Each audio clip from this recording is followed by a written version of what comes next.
SIR শুনানির নামে হয়রানির অভিযোগে মালদার পর এবার উত্তপ্ত হয়ে উঠল উত্তর দিনাজপুর। বুধবার ফারাক্কা বিডিও অফিসে ভাঙচুরের ঘটনার পরদিনই রণক্ষেত্র চাকুলিয়া। বিডিও অফিসে ভাঙচুর করে কার্যত আগুন ধরিয়ে দেওয়া হয়। তছনছ হয়ে গিয়েছে বিডিও অফিস। এসআইআর শুনানির নামে মানুষকে বারংবার বিডিও অফিসে ডেকে হয়রানির প্রতিবাদে বৃহস্পতিবার সকাল থেকে চাকুলিয়ার কাহাটা এলাকায় বিডিও অফিসের কাছে রাস্তা অবরোধ করেন স্থানীয়রা। অবরোধ তুলতে ইসলামপুর থানার পুলিশ ঘটনাস্থলে গেলে বিক্ষোভকারীরা মারমুখী হয়ে ওঠে। লাঠি বাঁশ নিয়ে হামলা চালায়, ছোড়া হয় ইট, মাথা পেটে যায় ইসলামপুর থানার আইসি। এদিকে উত্তর চব্বিশ পরগনার মাটিয়ায় টাকি রোড অবরোধ করে বিক্ষোভ দেখায় সাধারণ মানুষ। টায়ার জ্বালিয়ে রাস্তায় বসে পড়ে প্রতিবাদ জানান মহিলারাও। প্রয়োজনীয় নথি জমা দেওয়ার পরেও কেন বারংবার শুনানিতে ডেকে হয়রানি করা হচ্ছে তা নিয়ে প্রশ্ন তুলেছেন বিক্ষোভকারীরা। ঘটনার জেরে যান চলাচল বন্ধ হয়ে যায়। পরে পুলিশ গিয়ে অবরোধ তোলে। নদিয়ার চাপড়াতেও রাজ্য সড়ক অবরোধ করে বিক্ষোভ দেখিয়েছেন সাধারণ মানুষ। শুনানির নামে হয়রানির অভিযোগ তুলে সরব হয়েছেন বিক্ষোভকারীরা।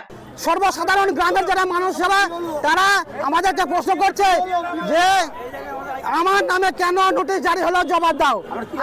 আমরা কিভাবে জবাব দেবো?